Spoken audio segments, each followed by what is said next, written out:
Hello मेरे प्यारे बच्चों, अगर आप क्लास 10th में हैं तो ये 10 बातें जान लीजिए जो आप जीरो से हीरो तक कैसे पहुंचने वाले हैं। ये 10 महत्वपूर्ण इंपॉर्टेंट पॉइंट को समझना बहुत ज़रूरी है। तो चलिए समझते हैं पहला पॉइंट क्या है। पहला पॉइंट है बेटा, फॉलो NCERT फर्स्ट। कई सारे बच्चे क्या करते हैं, कई सारे बच्चों का माइंड एकदम ऐसा डाइवर्ट होता है कि मुझे ये भी बुक्स पढ़नी है, मुझे ये वाली भी बुक पढ़नी है, मुझे ये वाली भी बुक पढ़नी है। ढेर सारे रिसोर्सेज के पीछे भागते हैं और उनका बेसिक भी क्लियर नहीं हो पाता है। तो आप सभी बच्चों को मैं ये बोलना चाहूँगा, आपको सबसे पहले NCERT कवर करना है। NCERT के हर एक एक क्वेश्चन को, एक एक एग्जाम्पल को सॉल्व करना है। उसके बाद किसी दूसरे बुक की तरफ जाना है। सबसे पहला फोकस आपका NCERT होना चाहिए। सेकेंड पॉइंट समझते हैं। सेकेंड पॉइंट में आपको समझना है बच्चे कि कई सारे बच्चे करते क्या है, वो रट्टा मार लेते हैं, यानी कि वो याद कर लेते हैं चीज़ों को। बट आपको याद करने से ज़्यादा फोकस करना पड़ेगा कि हमें कॉन्सेप्ट को कैसे समझना है। हम अगर कॉन्सेप्ट को समझने पे फोकस करेंगे तो हमें याद करने की ज़रूरत नहीं पड़ेगी और वो लॉन्ग लास्टिंग आपके माइंड में बना रहेगा। तो सबसे इंपॉर्टेंट है आपको हर एक कॉन्सेप्ट को समझना है कि भाई ये इसके पीछे का लॉजिक क्या है। तीसरा इंपॉर्टेंट पॉइंट, आपको डेली प्रैक्टिस करनी पड़ेगी। कई सारे बच्चों की आदत नहीं होती है, वो कहते हैं अरे मैं वीकेंड में सैटरडे संडे को प्रैक्टिस कर लेंगे। भाई अगर आप सिर्फ एवरेज मार्क्स लाना चाहते हो तो कोई बात नहीं, आप अपना जो भी पैटर्न है वो फॉलो कर लो। अगर आप चाहते हो मुझे कि 100% स्कोर करना है तो आपको जो मैं ये 10 पॉइंट बता रहा हूँ इन्हें फॉलो करना पड़ेगा। अगर आपने ये फॉलो कर लिया तो आप जीरो से टॉप तक पहुँच सकते हो। तो आपको डेली प्रैक्टिस करनी है यार। फोर्थ इंपॉर्टेंट पॉइंट, आपको जो भी पढ़ाई कर रहे हो डेली बेसिस पे उसके कुछ शॉर्ट नोट्स बनाने हैं। एक अलग से नोटबुक बनाइए हर एक सब्जेक्ट के लिए। जो भी आपको लगता है कि यार ये वाले कॉन्सेप्ट को हम इस तरीके से लिख सकते हैं, हर एक इंपॉर्टेंट कॉन्सेप्ट को एक अलग शॉर्ट नोट बना के लिखिए। शॉर्ट नोट बनाने से क्या होता है, आपको रिवीजन में बहुत बड़ी हेल्प मिलती है। आपका काफ़ी टाइम बचता है रिवीजन करते टाइम पे और सारे के सारे इंपॉर्टेंट पॉइंट आपके एक जगह पे नोट होके रह जाते हैं। तो शॉर्ट नोट बनाना बहुत इंपॉर्टेंट होता है, इसका ध्यान रखना आपको। फिफ्थ मोस्ट इंपॉर्टेंट पॉइंट, जब आपकी तैयारी हो रही होगी, तैयारी के साथ साथ आपको देखना है हर एक टॉपिक का। अगर आपने मान लो for example first topic complete कर लिया तो आपको उसके प्रीवियस ईयर के पेपर्स को भी सॉल्व कर लेना है। हर एक टॉपिक को chapter wise previous year paper solve करते चले जाना, जिससे कि आपको लास्ट टाइम पे बर्डन नहीं होगा। ठीक है, बच्चे गलती क्या करते हैं, पहले पूरा साल पढ़ाई कर लेते हैं और फिर लास्ट में कहते हैं भाई चलो प्रीवियस ईयर के पेपर को देख लेते हैं। नहीं, आपको इनिशियली स्टार्टिंग से ही पहले टॉपिक से प्रीवियस ईयर पे फोकस करना पड़ेगा। 6 most important point, revise regularly.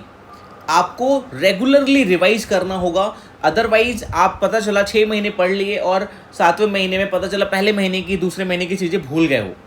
तो आपको एवरी वीक रिवीजन का प्लान करना होगा और मैं तो बोलूँगा आधे घंटे आप डेली रिवीजन का प्लान बना लो एंड वीक में 1 डे आप अपने पूरे होल वीक का रिवीजन का प्लानिंग करो।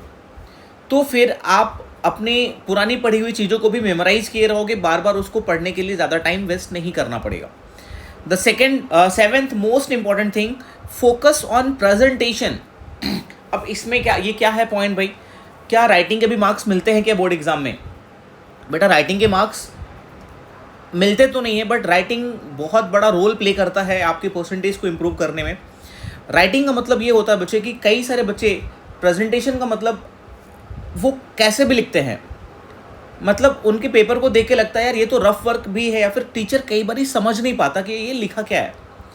तो आपको अपने प्रेजेंटेशन पे थोड़ा सा फोकस करना पड़ेगा। प्रेजेंटेशन आपको अपनी हैंड राइटिंग या फिर अपना लिखने का जो वे है वो डे 1 से आपको सही से इम्प्रूव करने पे फोकस करना होगा।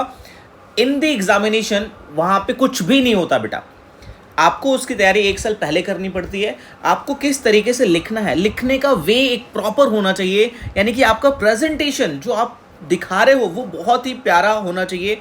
तो टीचर को भी लगता है कि यार ये बच्चा कितना साफ सुथरा लिखा हुआ है, वो आपको ज़्यादा मार्क्स दे सकता है। कई बच्चों के प्रेजेंटेशन में मतलब इतना लैक होता है कि टीचर समझ ही नहीं पाता कि भाई लिखा क्या है, तो फिर वो कितना भी टैलेंटेड हो वो आउट ऑफ या फिर अच्छे मार्क्स स्कोर नहीं कर सकता। ठीक है, and the most important next point, time को हमें प्रॉपरली मैनेज करना है यार। कई सारे बच्चे, मतलब मैं कई सालों से पढ़ा रहा हूँ, लगभग लाखों बच्चों तक मैं पहुँचा हूँगा। तो मैं आपको सिर्फ ये समझाऊँगा बच्चे कि जो टाइम का मैनेजमेंट है ना, वो कितना ज़्यादा रोल प्ले करता है, चाहे वो एग्ज़ाम हो या फिर आपके डेली लाइफ में डेली का पैटर्न हो। बहुत सारे बच्चे मेरे पास काउंसलिंग के लिए आते हैं, बोलते हैं सर मैं चाहता तो हूँ पढ़ना, मैं पूरी कोशिश भी करता हूँ, मेहनत करने को रेडी हूँ, बट मुझसे हो ही नहीं रहा है, मतलब टाइम ही नहीं बच रहा है। फुल टाइम स्कूल में होते हैं, फिर कोचिंग क्लासेस में होते हैं और फिर टाइम नहीं बच पाता है। तो यार देखो, ये टाइम ना 24 आवर्स का जो है वो सारे बच्चों के लिए सेम होता है, आपके लिए भी, मेरे लिए भी, और क्लास 10th में पढ़ने वाले हर एक बच्चे के लिए 24 आवर्स का ही टाइम है। उसमें आपको अपनी प्रॉपर स्लीप लेनी है, प्रॉपर 6 to 7 आवर तो मिनिमम 6 घंटे की स्लीप लेनी ही है, सोना है बेटा, ठीक है। आगे डिस्कस करेंगे उसके बारे में हम लोग। टाइम को कैसे मैनेज करना है ये आपसे बेहतर कोई नहीं समझ सकता, ठीक है। और अगर आप नहीं समझ पा रहे हो कि कैसे मैनेज करना है प्रॉपरली, टाइम शेड्यूल नहीं हो पा रहा मैनेज मेरे से, तो आप मुझे कमेंट बॉक्स में कमेंट करके बताना, मैं आपके लिए पर्सनली बनाऊंगा कि कैसे, किस तरीके से आपका टाइम टेबल होना चाहिए, राइट। तो टाइम का मैनेजमेंट बहुत इंपॉर्टेंट है, और वो एग्ज़ाम टाइम में नहीं होता, वो अभी से अभी स्टार्ट करना पड़ेगा। डेली टू डेली जो हम पढ़ाई करते हैं उसमें हमें अपने टाइम को मैनेज करना पड़ेगा प्रॉपर, तो फिर चीज़ें आपके लिए बहुत बेहतर होगी। मैं ये पूरा का पूरा प्लानिंग उसके लिए बता रहा हूँ जो बहुत अच्छे मार्क्स स्कोर करना चाहता है। ये प्लानिंग मैं उसके लिए नहीं बता रहा हूँ जो सिर्फ पास होना चाहता है। पास तो हो जाओगे यार, उसके लिए प्लानिंग नहीं है मेरी। ये प्लानिंग मैं उस बच्चे के लिए बता रहा हूँ जो चाहता है कि नहीं मुझे रैंक 1 लेके आना है, मुझे टॉप करना है, ठीक है। तो नेक्स्ट पॉइंट समझते हैं। नेक्स्ट पॉइंट क्या है बेटा? Stay away from distraction. इस टाइम का ये सबसे बड़ा पॉइंट बन चुका है, मतलब बहुत बहुत ही ज़्यादा समझने और सोचने का टाइम है बेटा। आप सभी को मैं ये रिक्वेस्ट करूँगा, बोलूँगा कि जितना ज़्यादा हो सके आप मोबाइल गेमिंग से बचो। मोबाइल गेमिंग तो आपको पता भी नहीं होना चाहिए मोबाइल में कौन कौन से गेम होते हैं, ठीक है।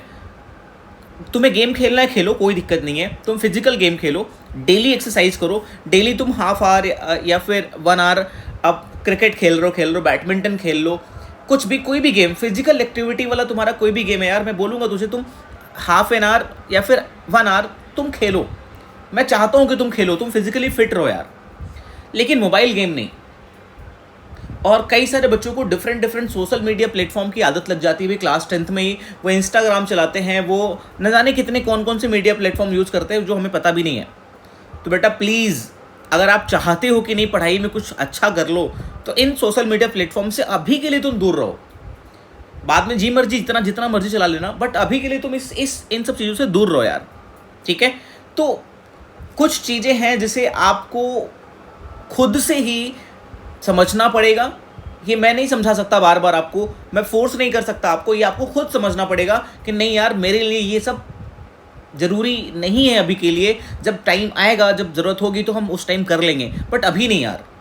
अभी आपका कैरियर बिल्डिंग का टाइम है, अभी इस टाइम पे तो अपने टाइम के साथ खिलवाड़ नहीं कर सकते हो, ठीक है। तो next point, stay healthy and confident. जो मैं बात कर रहा था बच्चे की, 6 आवर की स्लीप तो मिनिमम है, उतना आपको लेनी ही है। अगर कोई बोलता है आपसे ना कि मैं 4 घंटे पढ़ाई करता था और मैंने ये कर दिया वो कर दिया, भाई मत सुनो उसकी बात को। तुम 6 घंटे की स्लीप लो भाई, ज़रूरी है।